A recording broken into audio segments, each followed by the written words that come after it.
Welcome to Biscuits. I'm Rhett. And I'm Link. This week at the Round Table of Dim Lighting, we're gonna be going down the rabbit hole.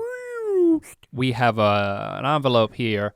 It's sealed. Inside of it is a question from a mythical beast. I can almost read it, but I'm gonna wait. It is gonna begin a conversation that could go anywhere. Left, right, down, up. Oh, it's gonna go down. Northeast. Down in the hole. Before we open that envelope though, I would just ask if you would allow me to share a big milestone that is about to happen in my life. Okay, well ask me then. Would you mind if I shared a joyous occasion which is happening days from now that is a milestone in my life?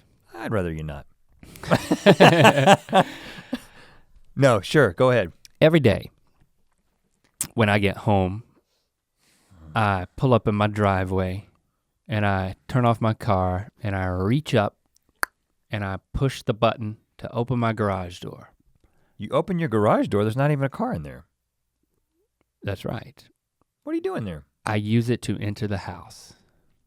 I walk through the garage and then I walk through the door that's inside of the garage to get in my house, as opposed to walking just to the left of the garage and going in the front door. Now, you do realize you use significantly more electricity entering. I know that this is a concern of yours. As someone who really cares about energy efficiency, well, the garage door opening is much less energy efficient than you walking 10 more feet to go to the front door. But you can do whatever you want to because I don't try really to care. Mess up my milestone.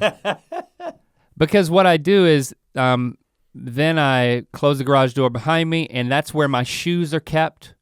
They're at the door from the garage into the house. You take your shoes off in the garage? I take my shoes off in the garage, I put on my slippers, and then I go in the house. I'm like Mr. Rogers, man. Put on my sweater and then I go in the house. I'm like, hello, wife and kids and dog, daddy's home. And every morning when I get up to come to work, I exit that way. I exit through the house into the garage and I put on my shoes. And if I'm going to the gym, I put on my heavy coat because I'm cold natured and I wear a heavy coat. You keep your coat in the garage as well? Yeah, there's a coat rack in the garage. And now, then I just interject? You do realize you're strange. I mean, it's cool. I respect every bit of it. And I'm glad that it makes you happy, but you do understand that some of the things I haven't gotten to the thing that makes me happy. No, some of the things that you just described, I would, if I didn't know you, I'd be like, what else am I gonna find out about this guy? Well, he keeps his coats and his shoes in his garage, insists on entering through this portal and changing into a different person. Portal, that's a good word. I treat it like my it's portal. It's just unusual. Unusual is great. I'm just making, do you know that it's unusual? Well, before I answer that, let me add this, just as a side note. When I get to the gym, I take off my coat and I turn it inside out. Okay. I hang it on a hook in the gym and then I work out, get all sweaty. Then I put on my coat inside out. And then I go out to my car. I get my keys from what is now an internal pocket of my coat because of how I'm wearing it. I crank up my car and I drive home. When I get home, I open the garage door, I enter my portal, I take off the coat and turn it right side out and hang it back on the hook. I understand. Thereby keeping all the sweaty linkness on the outside now, of the coat. Let me just say. So then the next morning I'm putting the unsweaty. We understand. I respect it.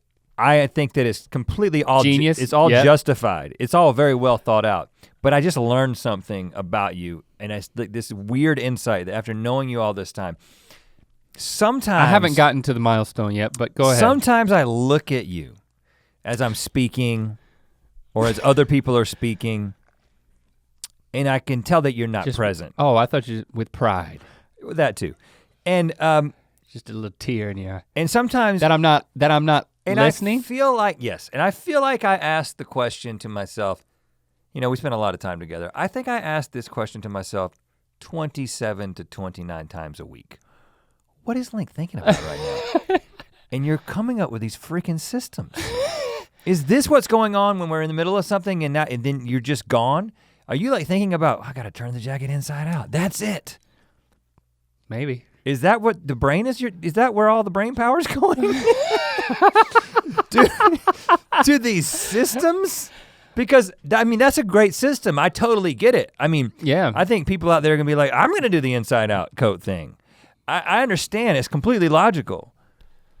It's just, it's interesting that you've got the systems are so intact and so developed. Well, it's ironic because it's supposed to free me up for efficiencies for other things in life, like not having to wash my coat or worry about. Because that's a big problem for Americans. Well, there's a best way to do everything, and coat washing. My industrial engineering degree, I don't know if it planted this information or if I went to that. I was attracted to that discipline because of the way my brain thinks so systematically, superior to other people that I podcast with. And as a child, I didn't know this about you. We didn't, as kids don't think about this kind of stuff, at least we didn't. Right.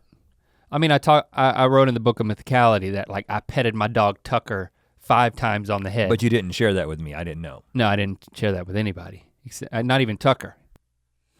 He knew. Dogs can count to 3, I think it's been proven. So this portal is a special place to me because it is, I'm so glad you called it a portal. Well, it's more like a holodeck. It's like, cause it transfers me into the world and then back into my safe nest. It's like the bridge. Well, it's like the bridge. What is the place on Star Trek where you materialize? The holodeck. No, the holodeck is where you go to experience like a virtual reality. But what is it called where they beam you up? I really like Star Wars. Star Trek is the thinking man Star Wars. This is Star Trek is the thinking man Star Wars. Yep, you heard it here. Gene Roddenberry. Oh gosh. So it's a special place to me. The washer and dryer are also in there. I've seen those. I will say that. As well as all the cabinetry that was in my house when I first bought it in the kitchen, and it was ugly, so we put it in the garage. Right, put it in the portal. We also have all the rugs on the floor of the garage that we no longer wanted in the house for whatever decorating reasons no longer fit in the house. Yeah, there's a lot of thought that's gone into it. I have noticed that. So it kind of looks like a yurt in there. There's like matching rugs just everywhere. But there's also a couple of things which have plagued me. I cannot stand walking through what I believe to be, I thought my domain, now it's my portal to and from the world. It's cluttered. I mean, there's a lamp, 3 lamps, a chair, different stuff.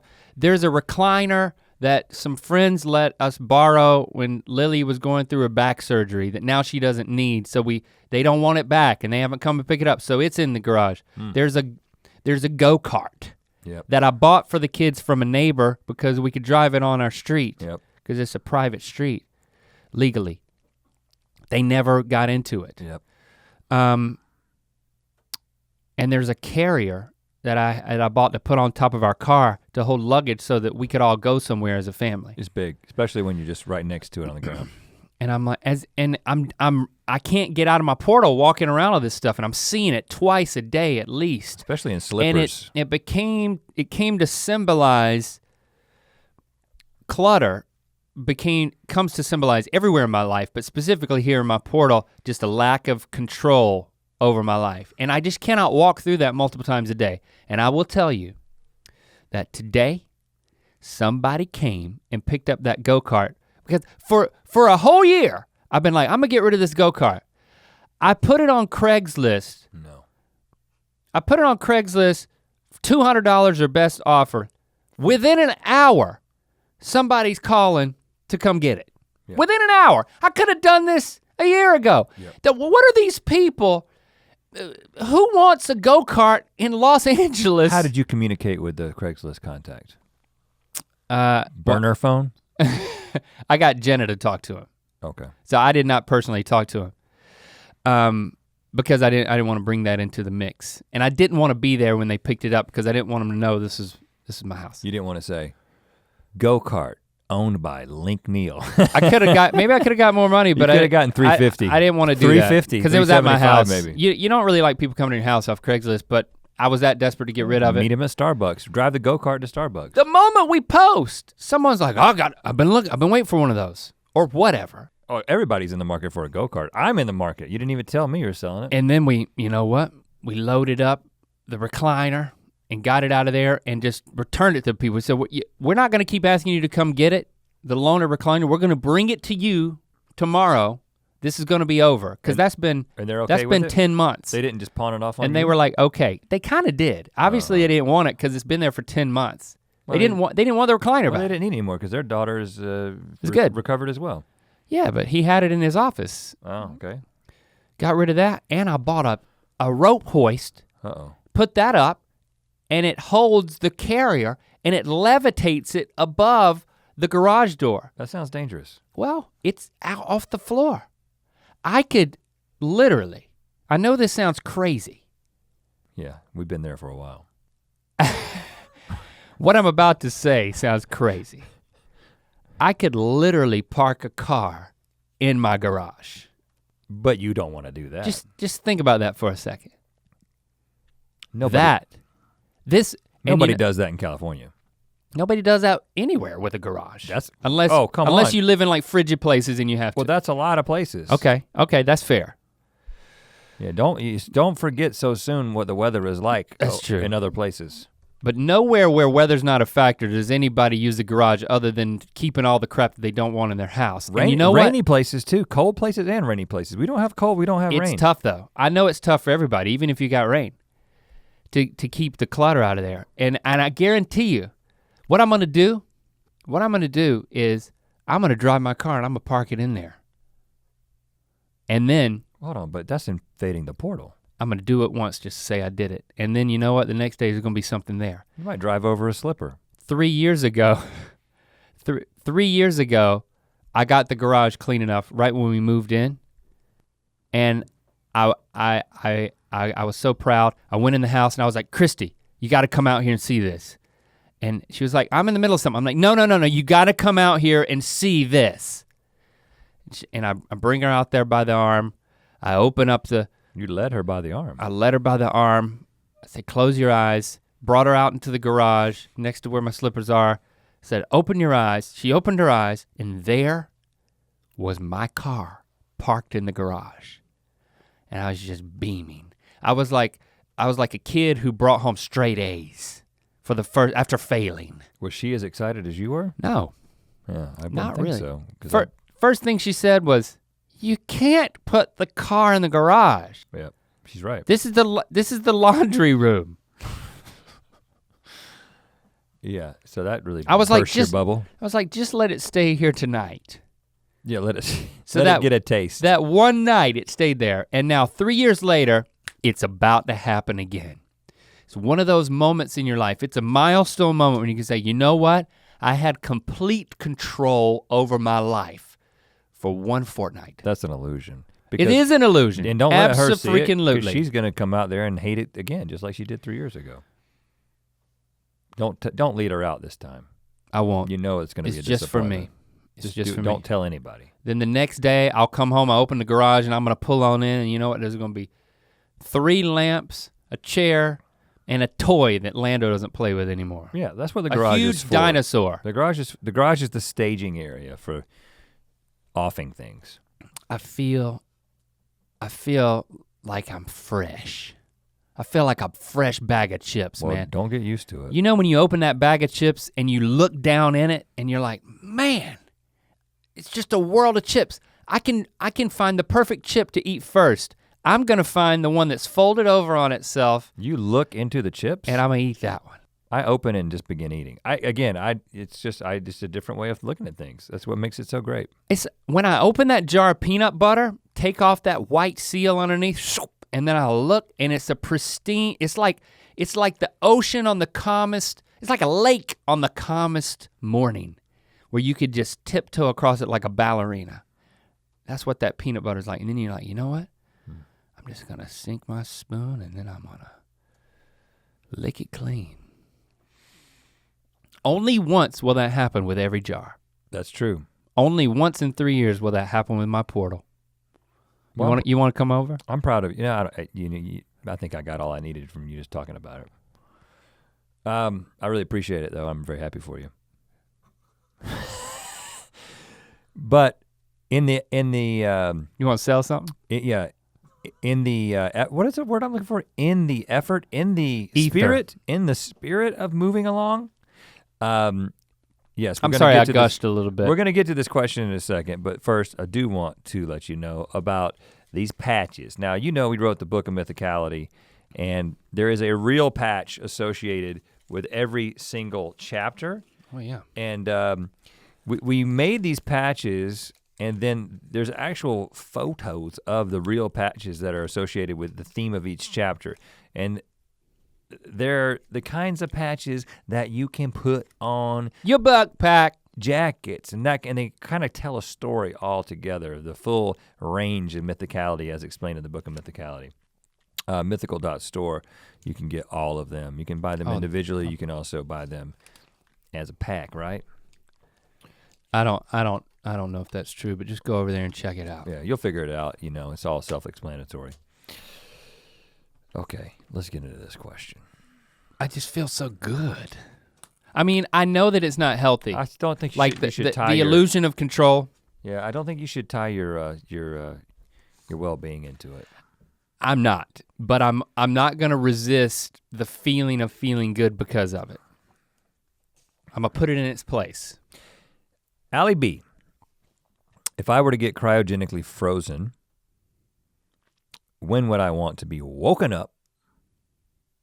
And what age would I want to be frozen? The moment that I've already answered this. The moment I pull that car into the garage, you want to be frozen? Freeze the whole thing. Well, but you don't understand. It doesn't take that moment that you're experiencing and then freeze it forever. You basically die at that point. And then there's a very faint hope of you being awakened one day. Okay, there's a few things here. I've actually been thinking about a lot of things related to this. Okay.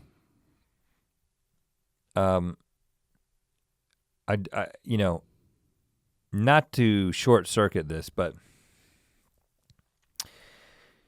cryogenics is not a thing. It never will be. That's my completely unprofessional opinion. I think by the time we figure out how to actually freeze somebody and wake them up, we will have figured out a way to transfer offload people's brains, the psyche into a computer or whatever. I mean, are you trying to say that that it's not possible, or that it won't be the most proficient thing to do when you can just put it on a hard drive? That's much easier. Well, once you figure that out, this will be an archaic technique, even if it is possible. I'm saying that the whole point of cryogenics is to essentially live forever. Right? Oh, I thought you meant to stall until stuff is figured out. We're talking about immortality ultimately here, right? Sure. Because there's the idea that in the physical world here, there is the ultimate goal of humanity, the thing that we're all kind of working towards with our technology, is never dying, defeating death, right? And cryogenics is just another way to defeat death. But I think that some of the interesting things that are happening in this area are much more promising than cryogenics. This stem cell stuff, let's talk about that in a completely uninformed way. Uninformed. Oh. I will say, in one sense, these rabbit hole episodes are a lot like the Avett Brothers song where they talk about people love to talk on things they don't know about. Let me just say that is what is happening here. We read enough to be a little bit dangerous in a conversation, not to be authoritative. So you're talking about Mel Gibson bringing his doctor on Joe Rogan's podcast. Yeah, but I don't know if who cares? I mean, No, we're a podcast talking about a podcast that we listen to, but that's fine. I mean, I don't think that any of you come to listen to us speak for any sort of authoritative advice.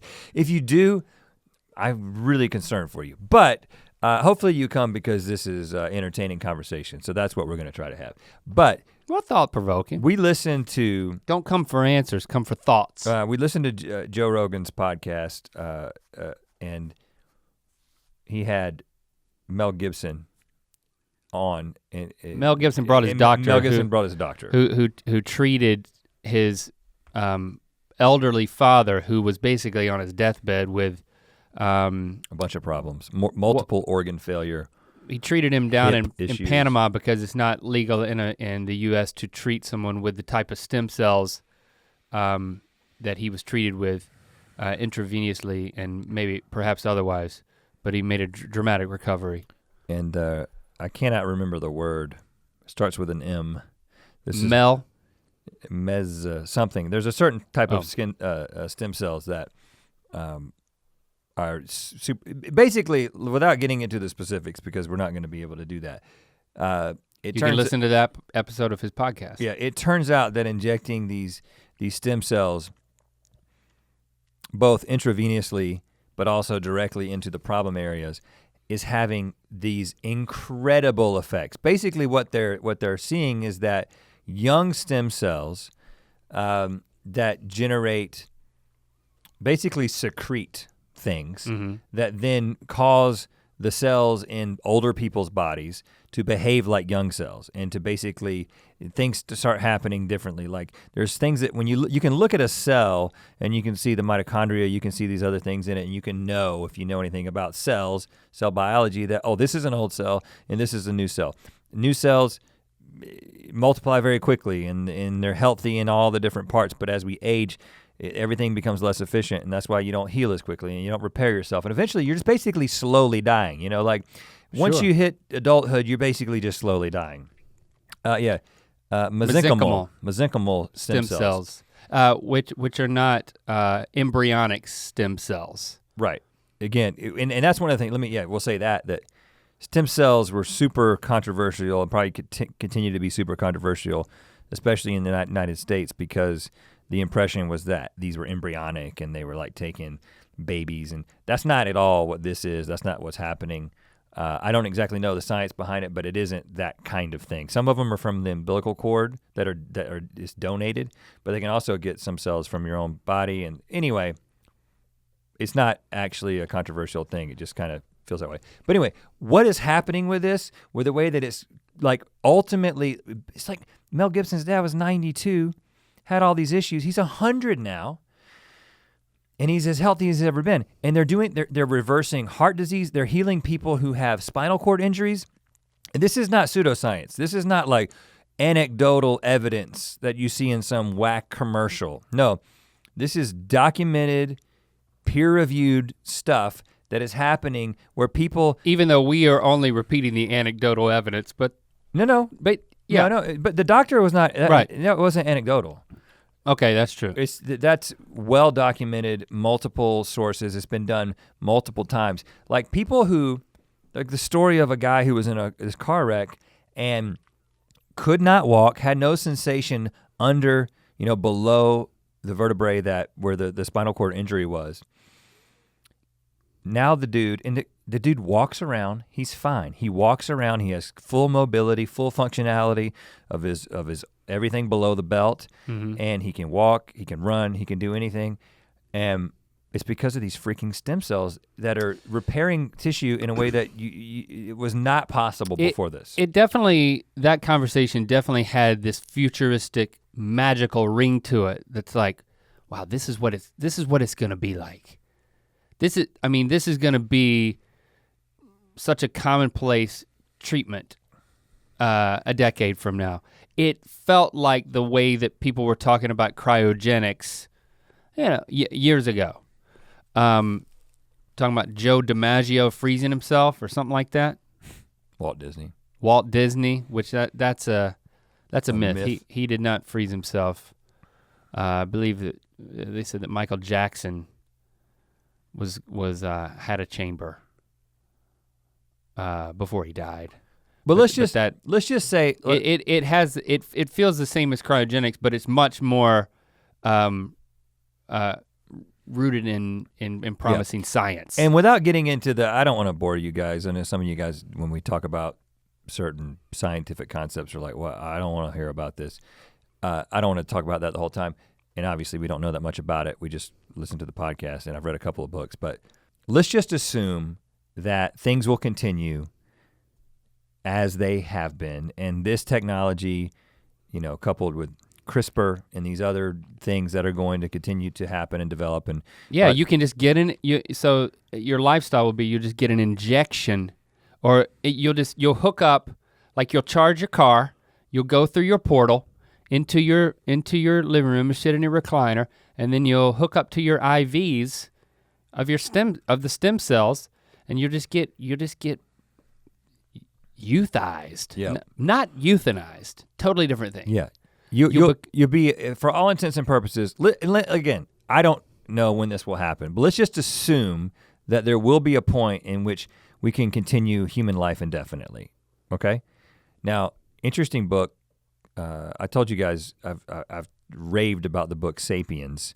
Well, the same guy wrote Homo Deus, which is a follow-up to Sapiens, which is basically looking forward into the future. Mm-hmm. I just started this book. I'm a few chapters in.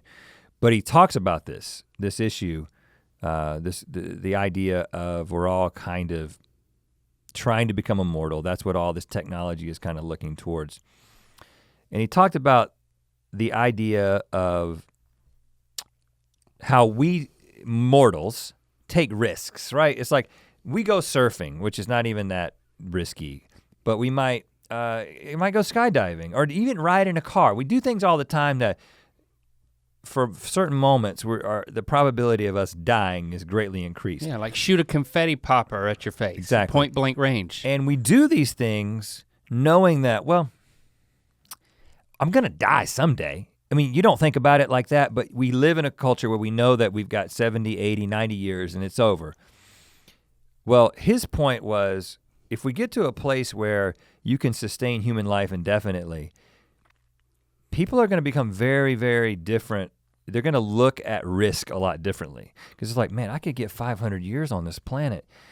I shouldn't go skydiving because I could be losing so much. 300 years as opposed to, well, I'm gonna die in 40 years anyway. But then you've got like what Hollywood has taught us about the vampire demeanor.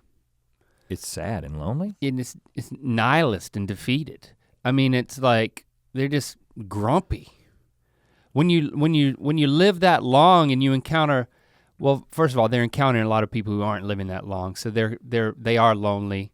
Well, and also, but they're grumpy. They can only be seen, they can only come out at night. They have to kill people to live. There's a lot of negatives to being a vampire. That's why I'm never gonna be one. That's their problem. Of course, I really don't have any control over that. I could get bit. But let's just say that it is gonna happen. I mean, it is interesting to think, are we gonna qualify? I mean, I was actually on the treadmill at the gym the other day, and I'd been listening to this book, and I was like working out, and I was like, I have to put the information into the treadmill so I can get my heart rate and all this. Yeah. Now, the first week I went to the gym, it was like weight, I was like 205. Age, 40. Ooh, ouch. And hurt 2 strikes. To type that in there. Without even thinking about it, I've been reading this book. 3rd strike would be likes easy listening music. That's not an option on the treadmill. Okay, good. Enjoys soft rock. No, it's really just your age and your weight. Okay. You know what I put in? I didn't even make this connection until right now. You know what age I put in this week on the treadmill? You put in a different age, first of all? I put in 25. Are you, what? Now, the reason I did it is because if you put in 25, the target heart rate goes up significantly. So you have to work harder. And I was like, if I'm here, I need to work harder. But I was also thinking, I also need to work harder like I'm a 25-year-old because, well, if I'm gonna live. 25-year-old treadmill might kill a 40-year-old man. No, I held on. I was sweating a whole lot more. I did realize that a 40-year-old trying to be a 25-year-old on a treadmill is much uglier to watch than a 40-year-old just being a 40-year-old. The first week is just a 40-year-old on a 40-year-old treadmill, and I'm sweating a little bit, and then I'm getting off. A 40-year-old on a 25-year-old system, I was like sweating and making noise. I had my headphones on, listening to music. You could feel that you were making 17 minutes into it, I realized you're breathing like really loud. Like, but then I looked around and everyone else was on headphones and they're all breathing and farting and stuff. Nobody's listening to each other. Breathing and farting, that's the cycle of life. But I just realized now that what I've been thinking about is, well, maybe this is gonna happen. Maybe there come this time when we solve the deepest mysteries of human longevity. Are we gonna be young enough where we can somehow be across the threshold and be taken on into the future? And then I started thinking, do I even want that? Do I want to be a vampire? Do I want to live to be 500? Or is 80, 90 years, is that the right time to live and then just be done? Then you slowed that treadmill down to 40 again? No, I'm staying on 25 because I want to be healthy and trying to get my heart in shape. Did you bring a coat to the gym? No, I don't do that. I don't take a coat to the gym. Okay, whatever, okay. But if I do, I'll wear it inside out. Well, that was good. That was my only follow-up question. Do you want to live forever? And if you do live forever, what happens, man? I mean, we did our 200-year plan as an exercise and entertainment, back on GMM. But you talk about switching careers. Well, I think this is. I mean, I do think exploring Allie's original question philosophically will kind of get at the same thing, because that is the implication there was, at what point would you want to be frozen so that when you woke up you could live from that point forward and maybe retain, like we're 40. Well, I'm not 40. I am 39. Oh, round up, sucker. Our question was, how much longer do we want our bodies to deteriorate before we have the chance of drastically slowing that down at some point in the future, if that could happen? It's, do you want to live forever at just degrading a lot slower? I guess so. I mean, it's the same experience, except like for every 1 day we get now, you get 3. I think that seems like an easy yes for me. I don't. But if there was a time in which you were gonna be frozen, let's just say that this would work. I think the question is, what age will you have lived enough of the life on this side? Is it you get to be 70 and it's just like, okay, well, as you get to be 80, like when does life become more of a burden to live? And this is different for different people. But for some people, things get really, really difficult past a certain age. And right. And would you want to be frozen before that point? I think at the point, here's the thing, I've got Christy, who I would, she would have to be frozen with me. I think you, and then I'd want you to be frozen with me, and then you'd want Jesse to be frozen with you. And then maybe, we don't want our kids to be frozen, so we're gonna wait for our kids to get to develop lives of their own, and then we reach a certain level of pride in knowing that they're achieving happiness in life, and that they've, they got their own lives now. So obviously we're not gonna freeze ourselves and let's let our kids go through grade school, high school, college without us. Peace out, kids. Yeah, but if you wait until you're old, the kids have already lived their lives. You're probably a grandfather. They're adults. No, but there's no point. I mean, when you start to think about that, it's like, okay, then my kids are on their own. Then you got grandkids. No, the kids are on their own. When do they start making a family of their own? You want to see that. You want to spectate that from the stands. You want to be involved in that. There's never a good time for me, with what's happening in my life right now, to pause it and say, you know what? I'll check back in 100 years from now when you can figure out how to drastically improve my quality of life from age 40 on. Well, but and then so by the time, the people who want to be frozen, I think they're either on their way out and it's too late, or it's just their life's not going well, so they want to hopefully wake up in an era when it can be better. Well, and part of this question is, I think the thing that we all fear is irrelevance, right? And I'm not talking about like the irrelevance that we fear as entertainers, nobody caring about what we have to say anymore, but just as a person. So there's just the way our society works. You get to be a certain age, and people just don't care what you think anymore. They care about you, right? So you got like your grandparents. You have 3 living grandparents, right? Mm-hmm. Lincoln is how old now? 80 something? 88. Yeah. Now, you love him unconditionally, love him deeply, but he's an 88-year-old man. He has done the things that he's going to do. Right. He's contributed 99% of the things that he's going to contribute, right? And he's comfortable with that. He's fine with that. Sure. But at this point, like, you don't think of his opinion or his perspective. It doesn't carry the same weight that it carried when he was 58 and you were 8 or whatever, right? Right.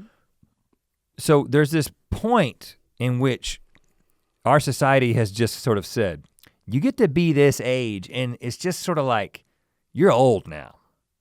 You matter, but you don't matter at the same time. Like, that's just this collective thing that people kind of do to old people. And I think that personally, out of almost exclusively out of a sense of pride, the idea of just not mattering, of just being a person who is in the room at a family gathering and is like, everybody, sure, we all love Grandpa Rhett. We all love him. But we're talking about things that really matter, and at that point he kind of checks out. I have a huge fear of that. Now, when I am 88, I'm not gonna care about that probably. I care about that now as a 40-year-old because I'm like putting myself into the body of my 88-year-old self. Yeah, you're having a midlife crisis. Well, it's not a midlife crisis. It's a fear of being old. It's a fear of being irrelevant. A midlife crisis is thinking that my life is over now. I love my life right now.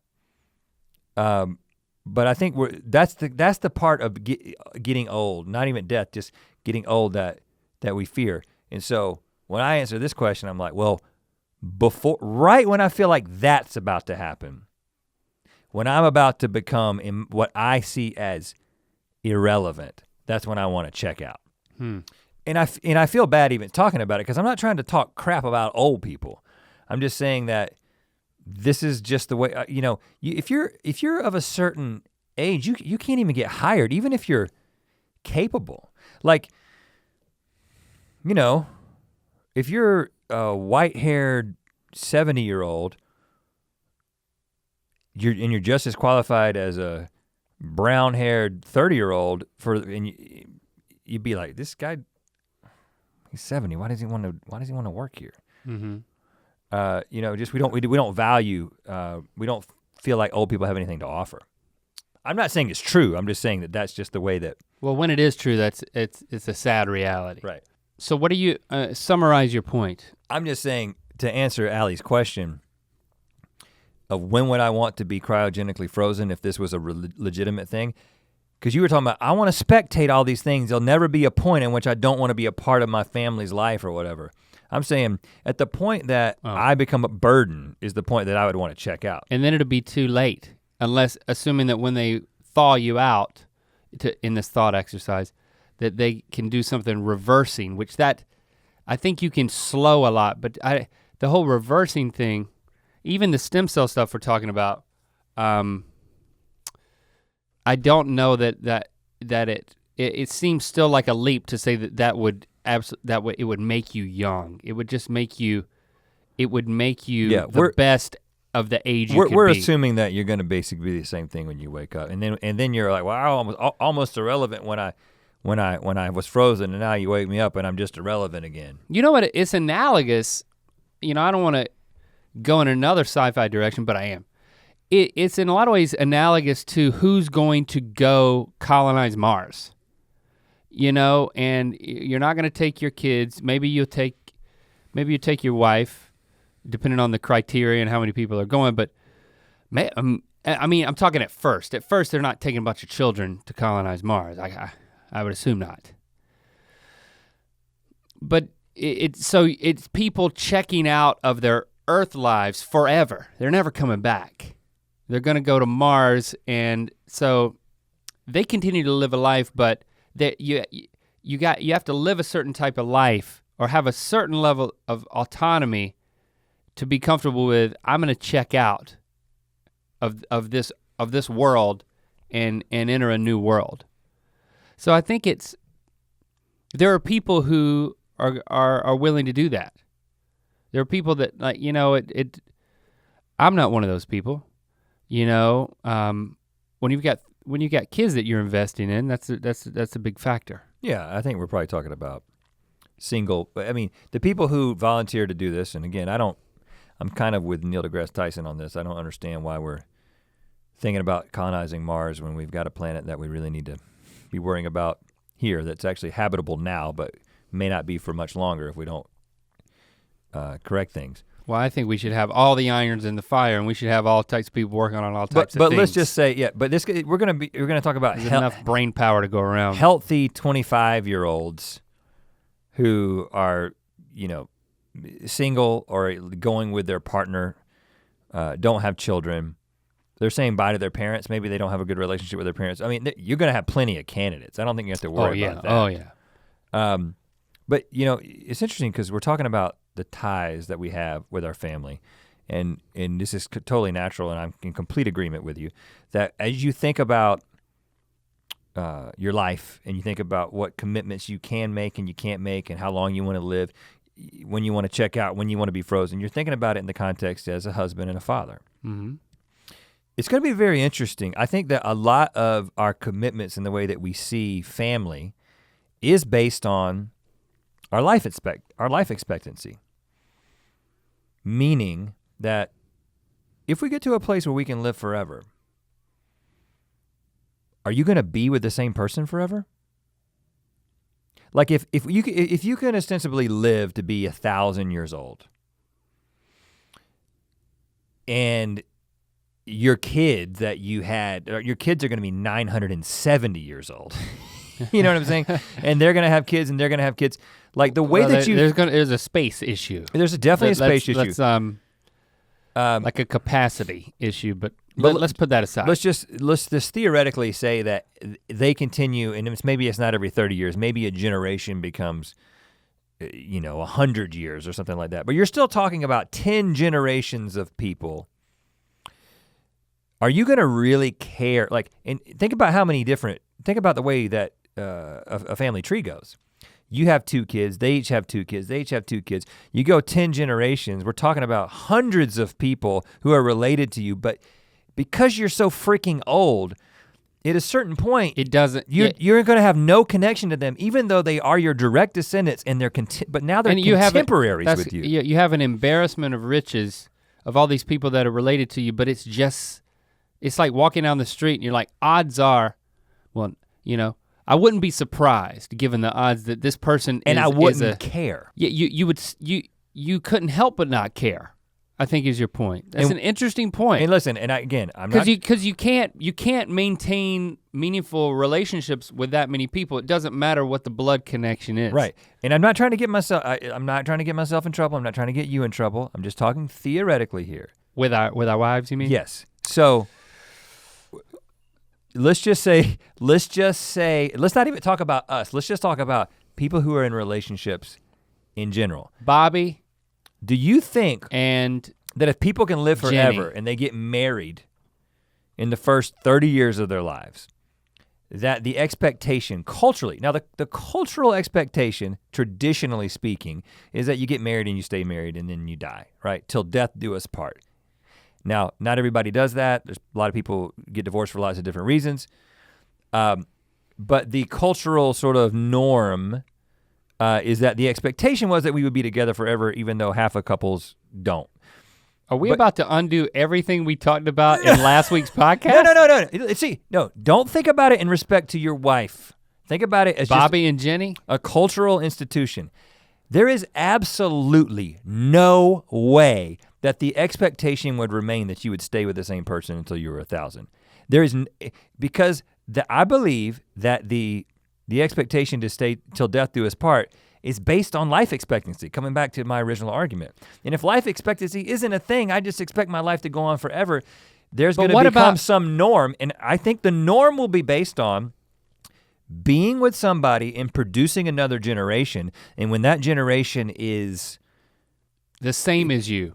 No. The moment in which you can no longer connect with the offspring. So you can connect with your grandkids, because that already happens. You can connect with your great-grandkids, because that already happens. There are some people who connect with their great-great-grandkids, but I feel like great-great-great-grandkids, now you're in a place where the emotional capacity for connection with great-great-great-grandkids is so low, that's when you say, all right, it's been great. This has been an incredible relationship, and now we're going to leave and we're going to start and we're going to do this again. Well, the thing I do agree with is that it becomes like a corporate relationship. Like you're the CEO of a company. When a company gets so big, this does happen. The CEO of the company can't have a meaningful work relationship with certain people down the business structure. And I just think, you know, you have, I don't know. I mean, you and I can be very heartless. So I'm trying to channel that person who's listening. No. Oh, okay, it's not heartless. No, here's what some people are saying right now. I'm gonna try to channel it. And that is, there are people out there who have the capacity to love nations of people in a way that like, we're just not. I love nations of people. I love all nations. I love all nations, I love everybody. I'm just saying as a unit of measurement, there are people who their love is unbounded. I just think that, well, but we're talking very practically, like practical mechanics of actual connection. There is a limitation to the human, to a human's ability to have a meaningful. You can have a love for a nation of people, but you can't have a connection. You can't have a specific relationships with that many individuals. Yeah, well, I think it's 150, right? There's a certain, I don't know what the number is. It's the so-and-so number because somebody, some anthropologists like determined that just based on hunter-gatherer heritage that the human brain has like the capacity to have meaningful relationships with like 150 individuals. It's just based on like tribe size, whatever. But so I don't want to say, because we're also talking about it, the way I broke it down was when you could no longer connect with the offspring. But you might be saying, but what about the partner that you're with? Isn't the love for your partner just going to continue indefinitely? I'm just saying that the expectation for how long the relationship would be is that would actually take on a much more practical approach. Because here's the thing, we like to think that this is just the way it's always been.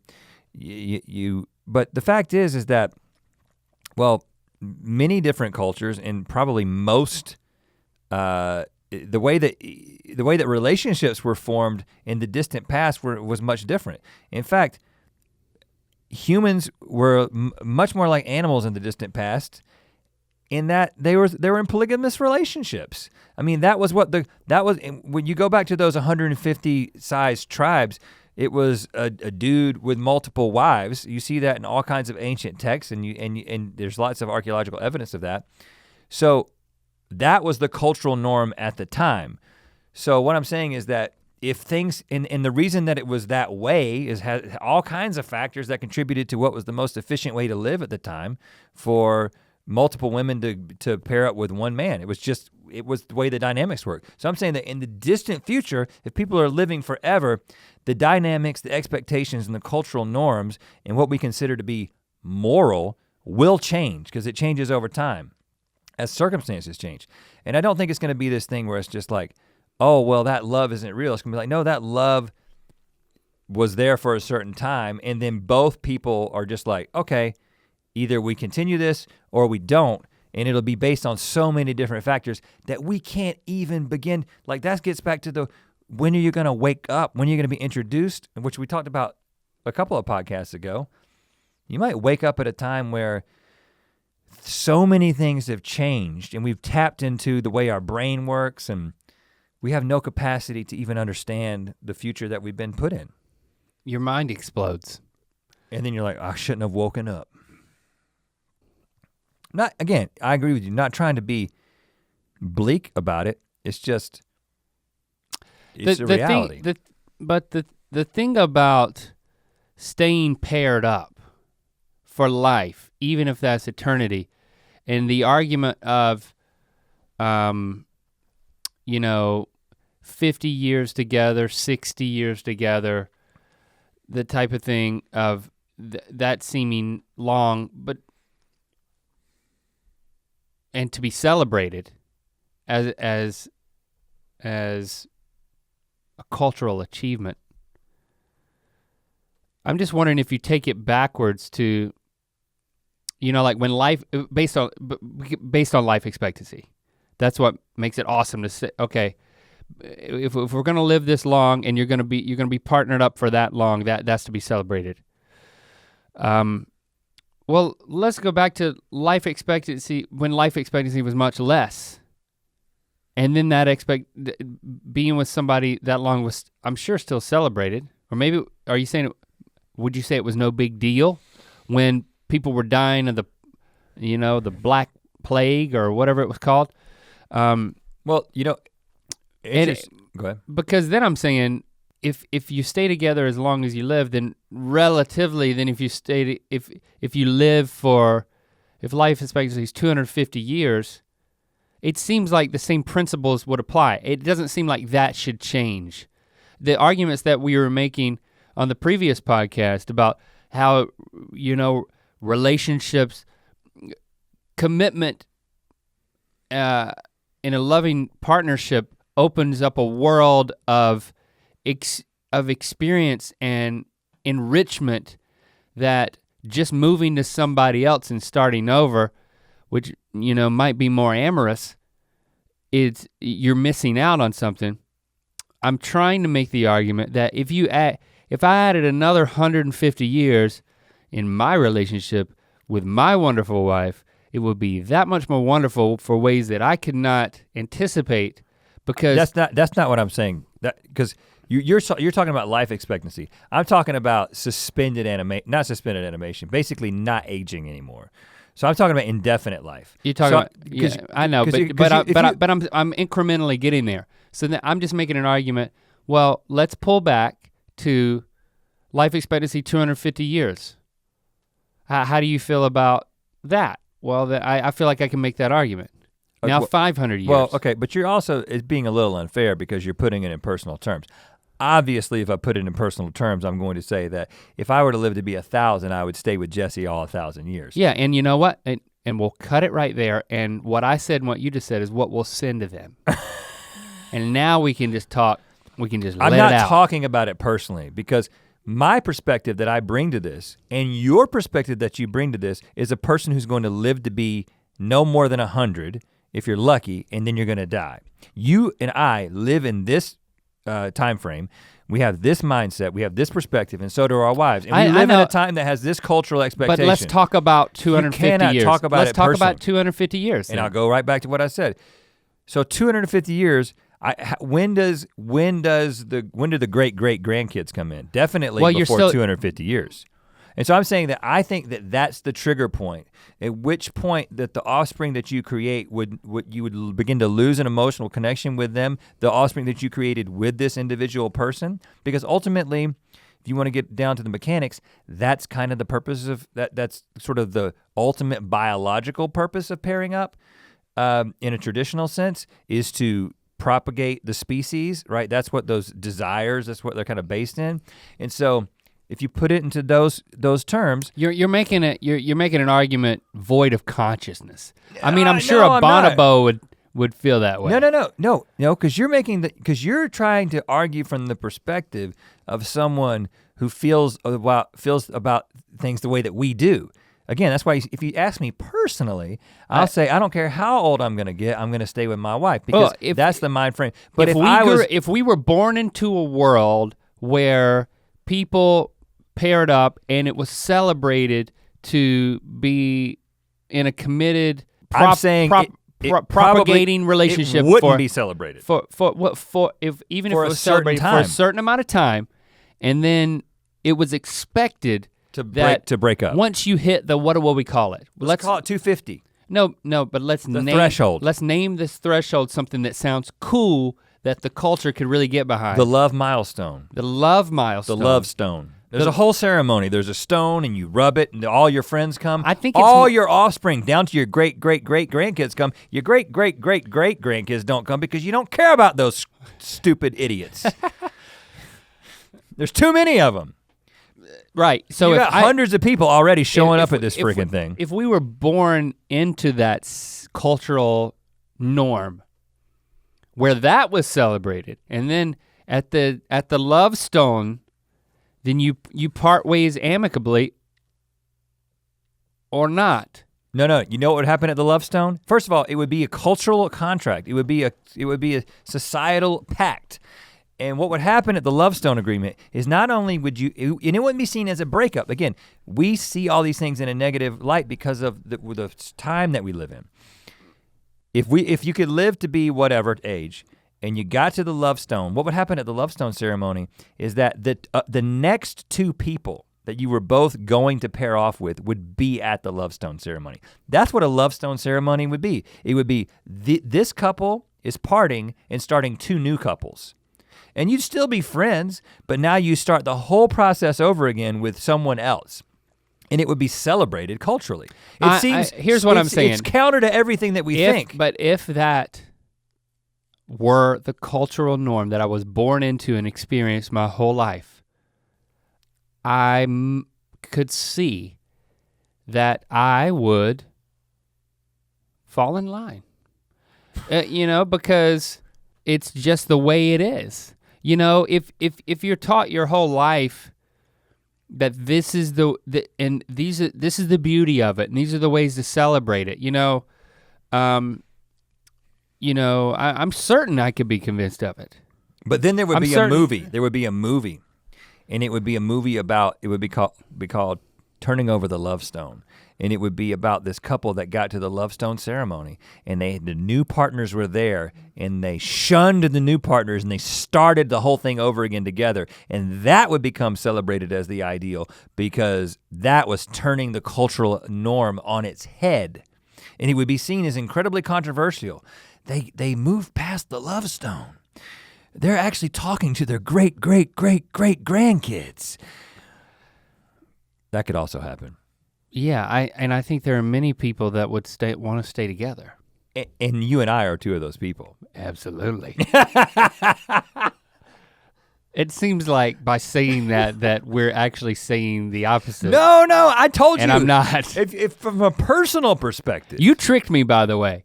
You spent the last 15 minutes to get me on your side about this freaking love stone. Yeah. And then the moment I'm like, you know what, if I was born into this cultural norm and blah, blah, blah, blah, blah, I could see that I would fall in line. And the moment I said I would fall in line, you're like, and then they'd make a movie, and the awesome thing that I would agree with was someone turning over the love stone. Yeah. You trapped me, you jerk. It's the beauty of talking about things that will never come to pass in our lifetime. It's totally fictitious, you know what can never man. come to pass? The release of this podcast. We can't release this. Yes, we can. Now, again, this has cultural implications in my household. Now, because you tricked me. Okay, so what you're telling me is that just because if your wife finds out that you said that if it was culturally acceptable for you to only be married to her for like 300 years. that you might call it quits after 300 years. You think she's gonna be upset about that? Well, I wouldn't call it quits. I'd call it the love stone. Yeah, the love stone. It's all positive. You gotta say, listen, baby, we're talking about a fictitious reality that we started talking about based on Allie B's question that led us to a place where we talked about a time when humans can live indefinitely, where once you get to having great grandkids, you have no more capacity to love. and so there's this thing, there's a ceremony called the love stone where you get a new partner. And you know what she would say? What would she say? I told you years ago to get out from under that tall guy's thoughts. No, what? You act like this isn't my fault. This isn't my fault. I'm just speaking what I believe. What I'm talking about is not what I want, but what I guess would be the truth if this were to come to pass. That's all I'm saying. I say my personal application is together forever. My best guess as to what would be the cultural norm is that it would change because together forever is based on forever not being that long.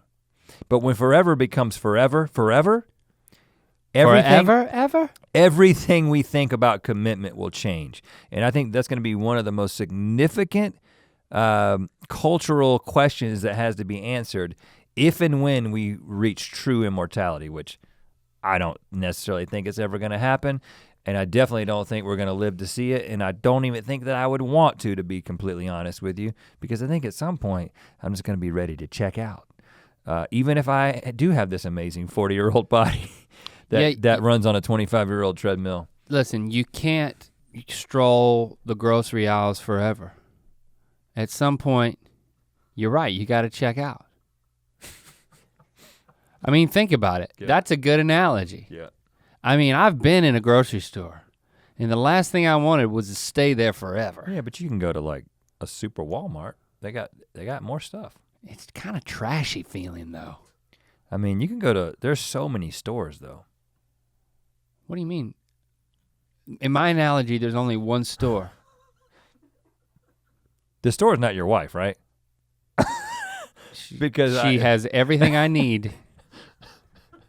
Because that wasn't what I was saying. I moved beyond that. I'm gonna be in the Super Walmart for the rest of my life.